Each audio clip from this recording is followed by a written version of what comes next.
bilan des différentes actions.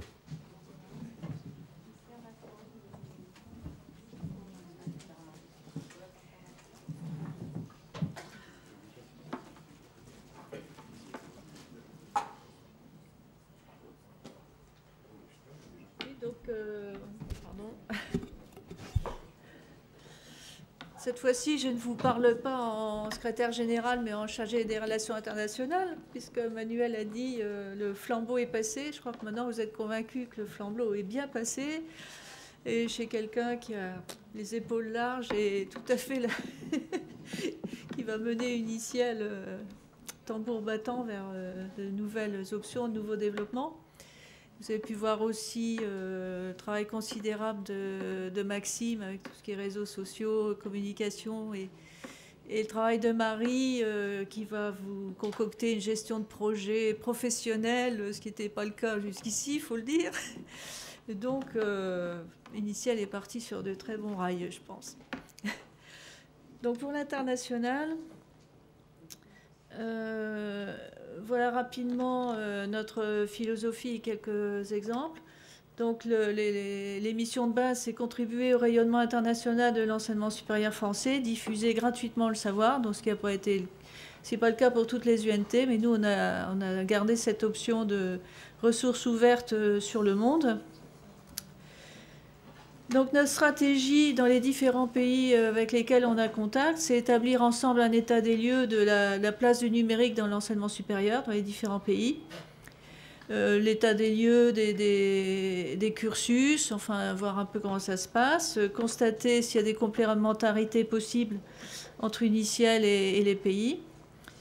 S'il y a une complémentarité, eh bien, on engage une procédure de production pédagogique mutualisée, c'est-à-dire qu'Uniciel met à disposition les ressources, mais aussi les pays éventuellement peuvent rentrer dans une production qu'ils partagent avec nous, et développer et mutualiser les usages de cette production, bien sûr, et échanger sur les bonnes pratiques, c'est-à-dire qu'on veut aller jusqu'à un échange sur la pédagogie qui peut s'appuyer sur le numérique et pas seulement la production, comme disait tout à l'heure le représentant de Lausanne, c'est qu'on ne fait pas la production pour la production, mais évidemment dans un but pédagogique. Alors le public cible qu'on a envisagé, c'est prioritairement le premier cycle, ce qui ne veut pas dire que le reste est exclu. Pourquoi ? Parce que bon, déjà nous, on a besoin d'accroître son attractivité auprès de nos étudiants en sciences, et résoudre les problèmes de lutte contre l'échec dont on a parlé beaucoup aujourd'hui. Pour les pays étrangers, particulièrement en Afrique, bien sûr, il y a un énorme problème de massification. Ils ont un nombre d'étudiants absolument énorme. Et résoudre les problèmes de mise à niveau de publics hétérogènes qu'ils rencontrent également comme nous. Donc l'apport d'Uniciel, c'est environ 2700 heures au moins de formation médiatisée. Donc là, je parle que de la formation sous forme de riches médias ou textuels. Je ne parle pas de la vidéo, enfin, qui vient encore en plus. On a pris l'option dans cette UNT Uniciel d'un format technique homogène, pérenne, séparant le fond et la forme, disons en XML, sécable, et on utilise une chaîne éditoriale ou un schéma pivot compatible avec cette chaîne, donc tout le monde sait que c'est Scénarii très majoritairement. Et on a aussi, du point de vue droit d'auteur, une licence Creative Commons de toute la production soutenue par Uniciel qui permet la modification des produits par l'utilisateur. Donc ça aussi, je pense que c'est spécifique à Uniciel. Donc on a en fait toutes les données pour que nos ressources soient adaptables et plus facilement adaptables à la culture locale des utilisateurs à l'étranger, puisque le format technique est homogène, c'est quand même beaucoup plus facile que s'il y a 50 logiciels différents, auteurs, pour aller corriger quelque chose. Donc là, avec des produits faits sous la chaîne éditoriale, c'est extrêmement facile quand on connaît un peu la chaîne éditoriale, c'est pas très difficile à apprendre à aller modifier quelque chose. Donc on préconise dans les pays étrangers d'utiliser la même chaîne éditoriale que nous, évidemment. Et comme au point de vue droit d'auteur, le problème est réglé aussi, hein, ça veut dire que tous les pays étrangers peuvent complètement changer les produits. Donc changer les notations, ajouter des exemples de leur culture, supprimer, rajouter, enfin faire tout ce qu'ils veulent, mais ils savent qu'ils ont une base énorme de 2500 heures dont ils peuvent disposer pour arranger à leur sauce. Donc ça c'est très apprécié, puisqu'évidemment, quand on va un petit peu en Afrique, ou disons en francophonie en général, c'est une de leurs premières demandes, c'est de pouvoir modifier les ressources pour se les approprier.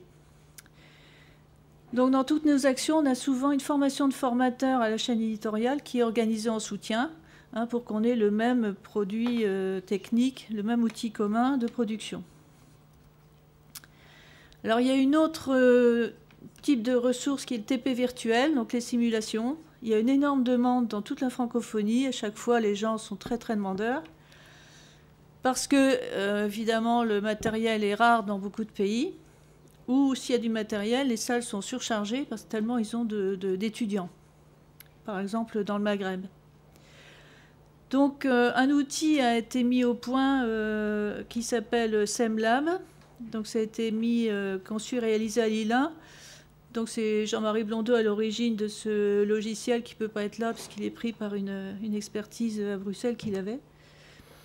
Et ce logiciel est basé sur la gestion d'une série de photos successives d'une expérience. C'est-à-dire on fait une sorte de vidéo, je vais dire, enfin tout le déroulement de l'expérience avec une série de photos. Et c'est interactif, il y a des zones actives, on peut activer les différents boutons dans l'appareil et disons, les choses se passent comme dans la réalité puisque ce sont des photos prises à partir de la réalité. Donc il y a déjà de nombreuses simulations qui ont été faites avec SEMLab et l'avantage bien sûr dans tous les pays francophones, en particulier du Sud, c'est que ça nécessite absolument pas d'informatique, ça nécessite un pied photo, un appareil numérique et le logiciel et c'est tout. Et on arrive à faire des simulations absolument réalistes, comme si vraiment c'était une vidéo interactive. Donc on a un projet d'une banque de TP virtuelle pour la francophonie. On pousse dans les pays, par exemple d'Afrique subsaharienne, de mutualiser un peu et de faire une banque de TP mutualisée pour tous ces pays. Donc voilà notre philosophie générale. Les exemples que je vais prendre, on va peut-être les faire sur des photos. Donc la première mission a été en Haïti, c'était au mois de juin de 2011. Donc Haïti dans un contexte évidemment très particulier puisque toutes les universités ont été détruites. On nous a laissé penser que presque la moitié des enseignants avaient même disparu dans le tremblement de terre. Donc vous voyez ici une des photos avec les préfabriqués. Donc ils suivent des cours ou dans des espèces de choses en tôle où il fait 60 degrés et ils suivent les cours. Toutes les bibliothèques sont détruites. Donc ça c'est une salle de TD, donc, où le tableau c'est devenu du carton, une plaque de carton où on écrit, les gens font un TD improvisé. Donc vous voyez un petit peu les situations. Donc qu'est-ce qu'on a eu comme action? On est allé dans le cadre de PENDA, c'est-à-dire un projet du ministère de l'enseignement supérieur pour aider Haïti, qui a installé plusieurs centres informatiques pour relier Internet avec une liaison satellite, puisqu'évidemment ils étaient complètement coupés du monde. Donc voilà un centre avec tous les ordinateurs. Là, on a fait une présentation des ressources unicielles. On avait déjà fait une mission antérieure où on avait aussi présenté et fait une formation de formateurs. Et on a eu l'heureuse surprise d'avoir des gens qui venaient nous dire « Oui, on a utilisé vos produits, est-ce que c'est bien, vous n'avez pas une version à jour, etc. » Donc, on leur a donné un jeu de DVD avec toutes nos ressources, puisqu'évidemment, il y a un problème de débit, ils n'ont plus de ligne à l'intérieur. Et voilà ce qu'on a fait dans un premier temps. Ensuite, on peut imaginer, quand ça ira un peu mieux, de faire un site miroir, puisqu'ils n'ont plus aucun bouquin, ils n'ont plus rien du tout. Et certains ont voulu commencer une production concertée, donc en laissant un peu de temps au temps, on peut imaginer une formation de formateurs aussi pour avoir une production locale de qualité. Alors, une deuxième opération a été faite avec l'université libanaise. Donc, Uniciel a pris contact avec l'ambassade et vous avez Guilhem Constant qui maintenant est à la secrétaire générale de l'UNJF, mais qui à l'époque était à l'ambassade de France au Liban, qui nous avait préparé une mission de façon absolument professionnelle, remarquable. Donc on a fait le tour des 5 sites de l'université libanaise, de Tripoli au nord jusqu'à Nabatieh au sud, un site dans la plaine de la Bekaa et 2 sites à Beyrouth. On a rencontré environ 110 enseignants, c'est-à-dire voilà comment ça se passait. Chaque université a mis à disposition son centre informatique pour la présentation des ressources, un atelier sur les ressources unicielles. Donc plus de 100, enfin, je pense qu'on arrivait presque à 120 étudiants, ce qui est quand même absolument remarquable sur une mission d'une semaine. Ensuite, ce qui est bien, c'est que ça a été suivi par l'ambassade a fait un appel d'offres, un appel à projet pour une production numérique pédagogique en partenariat avec Uniciel. Il y a eu 32 demandes de dossiers et on a retenu 14 dossiers. Et donc 14 enseignants libanais sont venus à Lille, au SEM, qui avait cette possibilité de formation pour être formés à la chaîne éditoriale Scénarii et aussi à la scénarisation des cours, etc. Et au lieu de mettre la salle de cours à Lille, j'ai plutôt mis un estaminet de chez nous pour vous dire que l'ambiance a été sympathique. Et cette action continue encore, puisque j'ai rencontré le doyen Ali Memneh il n'y a pas longtemps, qui maintenant veut un appui à la création d'une cellule TIS à l'université de Beyrouth avec notre appui. Donc là, c'est vraiment l'exemple d'opération qui se prolonge et qui réussit. Ensuite, la troisième opération, c'est IOMED. Donc, je ne sais pas si tout le monde connaît IOMED, c'est Espace ouvert pour la Méditerranée.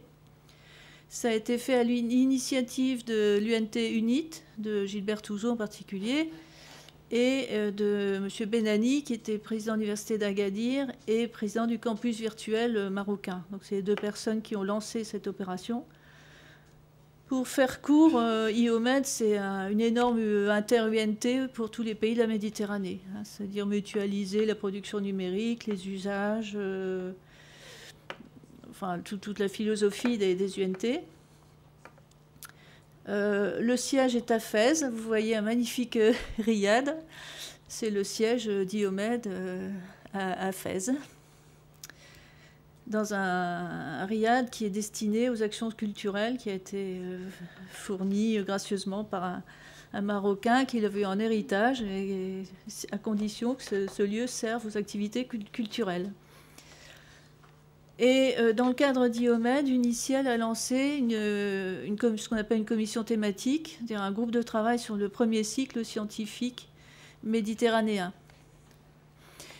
Et donc l'idée, c'est ce que je vous ai dit au début, c'est de faire le tour des pays de la Méditerranée, regarder les cursus, regarder ce qui est fait en numérique d'un côté de l'autre, une formation pour avoir des outils communs et mettre en commun tout l'ensemble sur soit une banque sur un serveur ou alors via ORI-OAI, un échange où on échange seulement les liens des ressources et pas seulement les ressources. Donc ce lancement de cette communauté PCSM, donc premier cycle scientifique méditerranéen, a été fait le 28 septembre 2011, donc c'est récent. Et on a déjà les partenaires au Maroc, forcément parce qu'on était à Fès, mais aussi Palestine, Tunisie, on y va début février, Liban bien sûr. Donc ça prend déjà forme, on a déjà 5 pays intéressés par ce projet. D'ailleurs, si vous avez des partenaires intéressés, n'hésitez pas à le faire savoir, on demande d'autres partenaires. Et pour terminer, une mission alors qui était, disons, pas vraiment initiale, puisque c'était une mission d'accord interuniversitaire entre Lille et Bangui en Centrafrique, mais où bien sûr on a présenté toutes les ressources d'Uniciel. Et là, vous voyez la petite salle, le petit centre de ressources informatiques qui est là-bas à Bangui. Donc, il doit y avoir une dizaine d'ordinateurs. Bon, là, on est vraiment dans des pays assez démunis du point de vue numérique. Et eux sont extrêmement intéressés par les TP virtuels parce qu'ils n'ont vraiment pas beaucoup de matériel. Donc l'idée, c'est qu'on leur a proposé, c'est de faire une manip réelle, c'est-à-dire les aider à trouver le matériel pour une seule manip où tout le monde passe à tour de rôle pour voir et toucher, etc. Et ensuite, grâce à ce logiciel qui prend des photos du matériel, c'est-à-dire continuer l'expérimentation éventuellement répartie sur les postes informatiques autour. Ça permet... Dans un premier temps, évidemment, ce n'est pas l'idéal, mais avec une manip en place, de pouvoir faire des mesures, exploiter des mesures, comparer expérience théorie, enfin faire tout un travail scientifique intéressant quand même, malgré pour pallier à ce manque de moyens pour l'instant. Voilà, donc sur des photos un petit peu toutes les actions. Donc dans l'avenir, on va prolonger tout ça. On a déjà donc en vue Tunis là, au début février et une action avec Tlemcen, avec l'Algérie aussi. Voilà.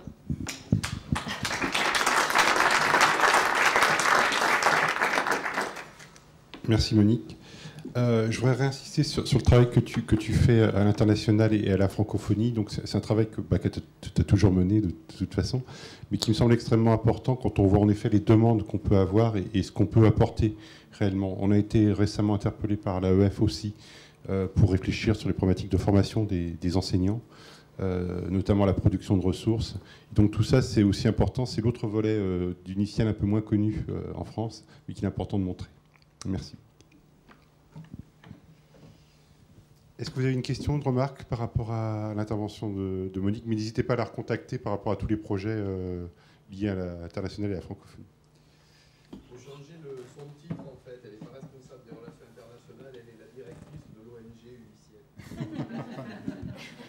Uniciel. Tu crois pas, si bien dire, sur l'ONG Uniciel, on a des passes d'armes sur des demandes. Il me disait, mais si. Je disais, non, il faut rationaliser. Mais si. Mais tu crois pas si bien dire. Sur l'ONG. Alors, je ne suis pas Clara Danon. Non, pas tout à fait. Ils sont charmes, mais tant pis, on fait ce qu'on peut. J'ai eu un message, malheureusement, de Clara qui a eu un problème de train, en gros, et donc il ne pourra pas être avec nous à 16h10, donc c'était un peu tard. Donc, elle m'a demandé de parler un petit peu pour elle, et je vais essayer de le faire. Elle m'a dit qu'elle avait évidemment, qu'elle regrettait de ne pas pouvoir être là dans le message et de toute l'attention particulière qu'elle prêtait aux UNT et au rôle des UNT. Je voulais aussi rappeler un peu le rôle historique qui était le sien à l'époque, dans les années 99, 2000, 2001, au moment où tout ce mouvement d'évolution et d'émancipation du numérique dans les universités a commencé à poindre. Pour ceux qui étaient là à cette époque-là, je ne sais pas si vous vous souvenez, il n'y avait pas grand-chose. Et tout ça, ça a été relancé à partir de 99. Ça a abouti au campus numérique qui ont abouti aux UNT par la suite et ensuite aux UNR. Et donc, elle avait un rôle particulier. Alors, les éléments que je peux reprendre dans des éléments de ce que j'entends par rapport à la MINES et qui me semble intéressant de vous mettre en perspective, c'est que la MINES nous a reparlé un tout petit peu des problématiques des UNT, notamment sur une étude qui s'appelle Occurrence, la société Occurrence, qui était quelle était la perception des UNT et quel était leur rôle. Donc une étude, ce qu'on appelle à 360 degrés, c'est-à-dire qui était menée auprès des gouvernances, auprès des étudiants, auprès des enseignants, auprès de tout le monde, pour savoir comment étaient perçues les UNT. Ce qui est ressorti, c'est trois choses de l'étude d'Occurrence. Il y a eu un petit moment de flottement, question se posait, qu'est-ce que cette étude va donner, le cahier des charges a changé, etc. Ce n'était pas toujours très simple. Et l'étude a été plutôt favorable. Elle a bien montré que les UNT n'étaient pas forcément connues, pas forcément institutionnalisées suffisamment dans les établissements. Ça, c'est une réalité en tant que telle. Par contre, elle a montré qu'elles étaient bien perçues quand elles étaient connues et connues, voire même plus que bien perçues, même au-delà d'une méconnaissance réelle. C'est-à-dire qu'il y a une image plutôt globalement positive des UNT de ce point de vue-là. Et que par contre, certains établissements reprochaient aux UNT de venir un peu en ordre dispersé, c'est-à-dire d'avoir plusieurs sollicitations, plusieurs tarifs, plusieurs appels d'offres, etc. Donc une demande d'harmonisation des établissements, notamment de certains services qui avaient du mal à gérer l'ensemble des appels d'offres, etc., provoqués par les UNT. Donc une étude qui est globalement favorable et qui montre en effet que les UNT ne sont pas forcément institutionnalisées dans les établissements, mais puisque ce n'était pas le premier cahier des charges, puisque le premier cahier des charges, c'était la partie ressources numériques, tout va très bien par rapport à ça, donc une étude plutôt favorable. À la suite de cette étude, au niveau de la MINES, il y a un certain nombre d'actions qui ont été mises en œuvre et je voudrais les mettre en avant parce que je pense que ça nous aide au niveau des UNT.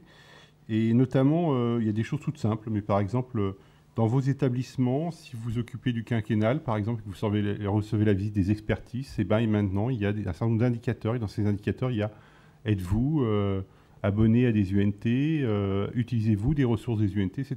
Donc un certain nombre d'indicateurs qui montrent aux gouvernances l'intérêt, la pertinence de notre action de façon concrète. Voilà. Moi, je suis passé il n'y a pas longtemps, il y a 15 jours. Ça m'amusait parce que du coup, j'avais à répondre. Je dis, oui, bien sûr. Mais bon. Donc ça, c'est des petites choses très concrètes qui s'institutionnalisent, qui font partie des indicateurs et qui montrent que le ministère envoie un message à la gouvernance sur l'intérêt des UNT sur le sujet. L'autre point qui me semble aussi important, c'est l'effort qui est fait par la MINES pour valoriser le travail des UNT auprès des établissements, notamment avec la diffusion des travaux des groupes inter-UNT. Donc, on l'avait évoqué hier pendant l'Assemblée générale, mais il y a des groupes de travaux inter-UNT sur les problématiques de la production du document, la diffusion, la valorisation du document, la pédagogie, etc. Et la MINES nous appuie pour pouvoir diffuser ces travaux auprès des établissements lors d'événements, par exemple au CUN, bientôt à Lyon, etc. Donc en termes d'action. Donc là aussi, c'est des actions d'appui. L'idée, c'est de montrer que les UNT ne sont pas simplement que de simples producteurs de ressources, mais peuvent aussi apporter d'autres services à côté, notamment un état de l'art ou une veille. Vous avez évoqué le problème de la veille technologique. C'était aussi un rôle qu'on nous a donné, du coup, en termes de recherche. Comme on y participe assez activement à la fois dans le groupe production, à la fois dans le groupe diffusion par rapport notamment à l'indexation, je tenais à le montrer. Donc, pour simplifier, je dirais que ce que je perçois, moi, de cette action, c'est une action d'appui, entre guillemets, avec ce que j'évoquais ce matin d'une nouvelle guidance, une nouvelle forme de guidance, avec des orientations plus fortes sur les choix, donc une certaine perte d'autonomie, pour être très clair de ce qu'on faisait auparavant, mais qui s'inscrit dans un développement des usages avec un appui certain et régulier de la MINES. La question auquel, bien sûr, on pose régulièrement, c'est quel est notre avenir en termes de financement, parce que les choses ne sont jamais très simples. En ces temps un peu troublés, on n'a jamais vraiment de vraies réponses, mais voilà. Il faudra, je pense, qu'on attende un peu les élections pour voir la suite. Voilà. Donc, je voulais intervenir là-dessus en redonnant tous les éléments clés qui sont que la MINES est un élément d'appui important pour les UNT, qu'il fallait qu'elle conserve ce rôle d'appui aux UNT, dans un paysage qui n'est pas simple entre les notions d'UNR, d'UNT, de presse, des presses qui ont des missions numériques, qui n'ont pas des missions numériques, etc. Ça me semblait aussi important de reclarifier les rôles, notamment par rapport à la production de ressources. Voilà, ces choses-là étant réaffirmées, ça me semble important. Voilà, j'enlève ma casquette, Clara Danon. Je voudrais conclure tout simplement en vous remerciant tous d'être là. C'est une vraie question. C'était vraiment posé la question des journées. C'était un peu précipité. On avait les problèmes de l'AG, etc. On s'était dit, en ce moment, ça va être difficile de mobiliser des gens. Donc, je suis très heureux d'avoir vu le nombre de personnes qui ont pu se mobiliser. Je vous donne comme information qu'on a eu aussi 95 visiteurs qui nous ont suivis en direct en streaming. Donc, c'est autant quasiment que dans la salle, voire un peu plus. Donc, c'est très intéressant et pertinent. Donc, je leur dis bonjour. Merci de nous avoir suivis. Je voudrais remercier plus particulièrement le NES Média qui sont encore aux manettes avec tout le travail qu'ils font d'ajustement. On n'est pas toujours très respectueux, on bouge, on passe devant le cadre. Enfin, moi, en tout cas, je l'ai fait 3-4 fois, ils ont dû me dire. Je voudrais aussi bien sûr remercier Gérard Vidal, qui est l'initiative de cette action, qui l'a demandé, mais qui du coup a assumé les conséquences de son geste. Catherine Simon et Annie Potier qui sont occupées de tout l'aspect infrastructure, logistique, appui encore. Et c'était un vrai travail de fond. Donc globalement, l'ensemble des acteurs qui nous ont permis d'organiser cette journée, et vous bien sûr. Voilà.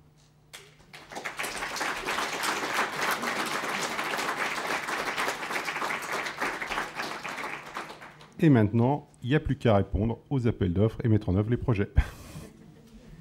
Je répète, l'appel d'offres banque de positionnement est un appel d'offres ouvert. Donc, si vous n'avez pas pu répondre à l'appel d'offres classique, vous pouvez toujours réintégrer dans l'appel d'offres banque de positionnement. Et bien sûr, nous avons le cocktail de clôture qui nous attend. Donc, au cocktail.